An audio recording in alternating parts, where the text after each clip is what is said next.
Blackpink a récemment tenu un concert en Thaïlande dans le cadre de sa tournée mondiale Born Pink. Cependant, les choses ne se sont pas vraiment passées comme prévu. Alors que Lisa était sur le point de performer son titre solo, de nombreux feux d'artifice ont été tirés. Mais à cause de cela, une partie de la scène a soudainement pris feu avec des flammes bien visibles. Heureusement, le staff présent dans la zone a pu éteindre le feu avec un extincteur et empêcher sa propagation. Lisa n'était pas encore venue sur scène et n'a donc pas été affectée par les flammes. Cependant, Jennie n'a pas eu autant de chance.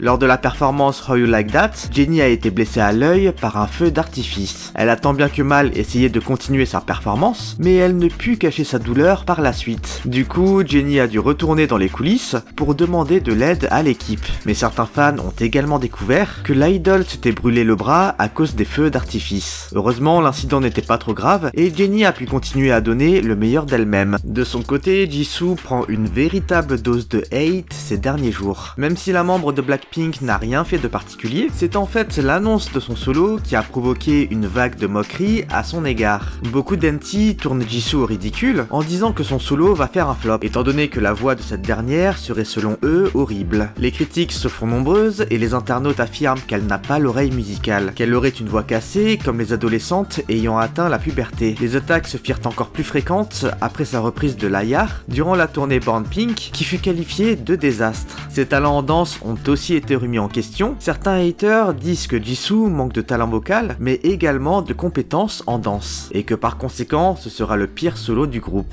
Jisoo ne serait pas capable de battre des records comme le firent Rosé, Lisa et Jennie. Heureusement, les Suya décidèrent de prendre la défense de l'idol, et disent que Jisoo n'a pas une voix horrible, sa voix est profonde, rauque et glamour. Les fans disent avoir confiance en Jisoo pour son solo, mais espèrent également que l'artiste ne prendra pas en compte les moqueries qui se font depuis toujours concernant ses talents. I'm Jisoo, I'm okay. De son côté, Jay fait face à de nombreuses critiques lui aussi. Le membre de Hypen a présenté des excuses officielles après ses récentes remarques sur l'histoire de la Corée. Le sujet a été abordé lorsque Sunghoon a déclaré lors d'un live « Je pense que l'histoire de la Corée est vraiment intéressante ». Ce à quoi Jay aurait répondu « Je suis plus intéressé par l'histoire du monde. J'ai déjà tout appris de l'histoire de la Corée à l'école. Tu l'étudies pendant quelques semaines, tu regardes un peu les ressources et c'est fini. C'est comme une courte histoire. Mais dans d'autres pays, l'histoire n'a pas de fin. Je me suis penché sur l'histoire de toutes sortes de pays différents et la richesse de leur histoire est sans fin. Ces pays, leur histoire continue encore et encore et encore. Mais l'histoire de la Corée commence et se termine si vite. » Mais vous l'aurez deviné, le commentaire de Jay n'a pas plu à tout le monde. Et de nombreux netizens ont critiqué les propos tenus par l'idol. L'histoire coréenne est très riche et il est injuste de dire que le pays n'a pas de profondeur culturelle comparée aux autres. Certains ont également dit qu'avec ces propos, la carrière de Jay sera également à l'image de la Corée, c'est-à-dire courte. Mais peu après la diffusion en direct, Jay a officiellement publié une lettre d'excuse après avoir été sévèrement critiqué. Dans ce dernier, l'idol s'excuse d'avoir parlé imprudemment d'un sujet aussi sérieux et explique qu'au final, sa connaissance sur le pays est limitée. Il conclut en disant vouloir devenir une meilleure personne pour ne placer aucun engine dans l'embarras à l'avenir. Qu'en pensez-vous ? Avant de passer à la suite, je voulais juste vous prendre 30 secondes pour vous demander de l'aide pour notre prochaine vidéo. Pour fêter les 30K abonnés, on a décidé de faire une vidéo FAQ. On avait déjà récolté quelques questions sur Instagram, et du coup j'en profite pour vous le demander ici aussi. Si vous avez une question, n'hésitez pas à le mettre en commentaire. D'ailleurs, la vidéo fera aussi office d'update concernant le futur de la chaîne. Il y a pas mal de changements de prévus à partir du mois de février, et je pense que ça devrait vous plaire. Du coup, pensez bien à vous abonner à la chaîne pour ne rien louper, et la petite cloche vous permettra de recevoir une notif quand on drop la vidéo. Allez, passe aux actus feel good.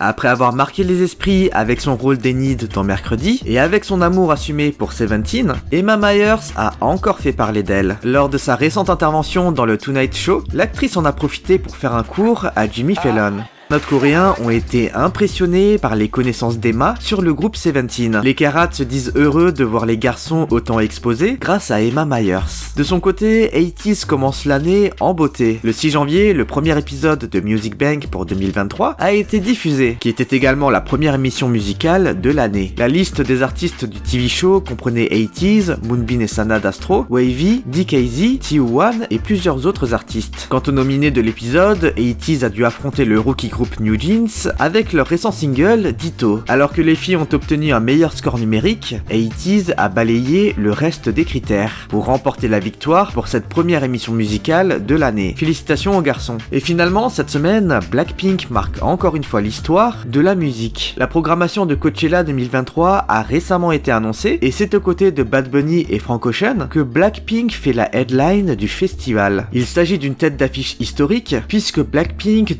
deviendra le premier groupe de K-pop à clôturer la scène principale du festival. Blackpink rejoint désormais Björk, Lady Gaga, Beyoncé, Ariana Grande et Billie Eilish en tant que tête d'affiche féminine de l'un des plus grands festivals de musique aux États-Unis. Un record d'autant plus symbolique alors que Blackpink est devenu le premier groupe K-pop féminin à se produire à Coachella en 2019. Et 4 ans après, elles en font la tête d'affiche. Félicitations à elles.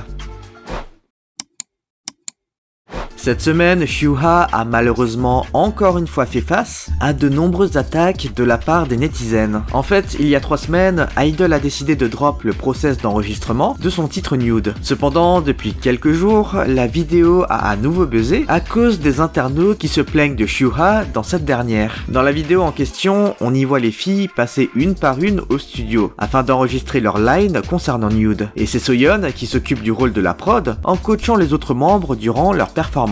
Cependant, si les filles s'en sortèrent plutôt bien, c'est une scène avec la maknae du groupe qui provoqua la colère chez les netizens. Dans ce dernier, Hyuha a beaucoup de mal à chanter, tel que Soyeon lui conseille de faire. 변태는 너야 해볼까? 네. Down night nude, 아름다운 night nude, I'm born nude. 변태는 너야. 변태는 변태는 이렇게 땡기면 안 돼. 천천히 불러야 돼. 네. 변태는 너야.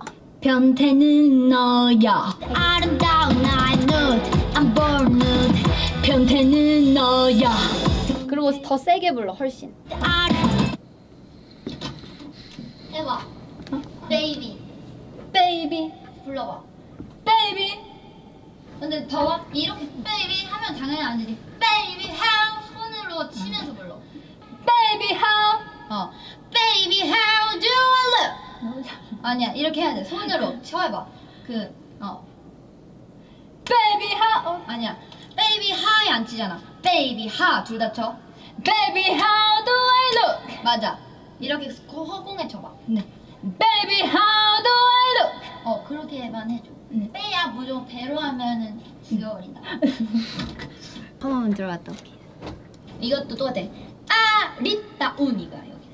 아리따운. 아리따운. 아리따운. 다운. 다운. 아리따운. 아리따운. 그러면은 아를 치지 말자. 리세만 쳐봐. 운 치지 마.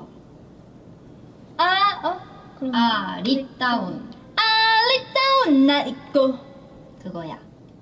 En fait, les netizens affirment que le cas de Hyuha est grave, car elle continuait à faire des fautes sur des parties simples, et ceci malgré l'investissement de Soyeon et ses conseils. D'autres disent que savoir chanter est la base d'une idol, et qu'à ce rythme, les débuts de la membre sont questionnables. Il est également compréhensible que Soyeon limite l'intervention de Hyuha sur les autres titres, car elle serait pas vraiment apte à chanter. Et finalement, certains se disent désolés pour la leader, car cela ne doit pas être facile de diriger Hyuha sur l'enregistrement de chaque titre, au vu de son manifeste problème de chant et de compréhension. Mais Minnie n'est pas en reste non plus. En effet, la membre Tae fait face à de nombreuses critiques pour avoir porté un pantalon jugé indécent. Le 5 janvier, Yoja Idol a tenu le concert VR for Neverland pendant près d'1 heure. Le concert était organisé par Pico, une entreprise mondiale de réalité augmentée qui vise à faire vivre au public une expérience en résolution 4K, comme s'il se trouvait devant une vraie scène. Et si les fans ont été enthousiasmés par la performance du groupe, une controverse prit place après la publication de la performance de My Bag au concert. Dans cette vidéo, les membres Minnie, Soyeon et Miyeon portaient des pantalons et des jupes taille basse, exposant leurs sous-vêtements et leurs bassins. Malheureusement, certains ne voient pas cela d'un bon œil, et Minnie fut particulièrement visée par les attaques des netizens. Ces derniers affirment que la membre est vulgaire et que sa tenue est malaisante. Globalement, cette dernière n'est pas flatteuse. De leur côté, les Neverland sont rapidement intervenus pour défendre l'idol, en disant qu'il n'y avait aucun problème problème avec les costumes, mais plutôt avec l'état d'esprit des gens qui a causé la controverse. Mais les détracteurs insistent en disant que le groupe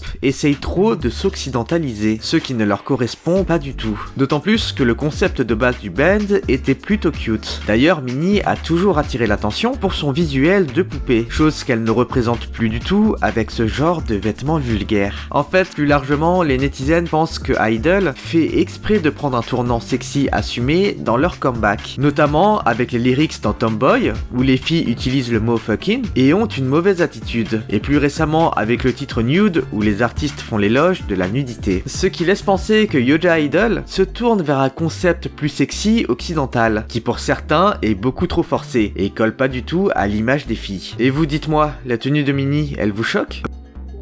Bon les amis, on se retrouve dimanche prochain pour une nouvelle actu K-pop. En attendant, lâchez votre like, abonnez-vous et activez la cloche. Allez, on se dit à toutes et bye bye.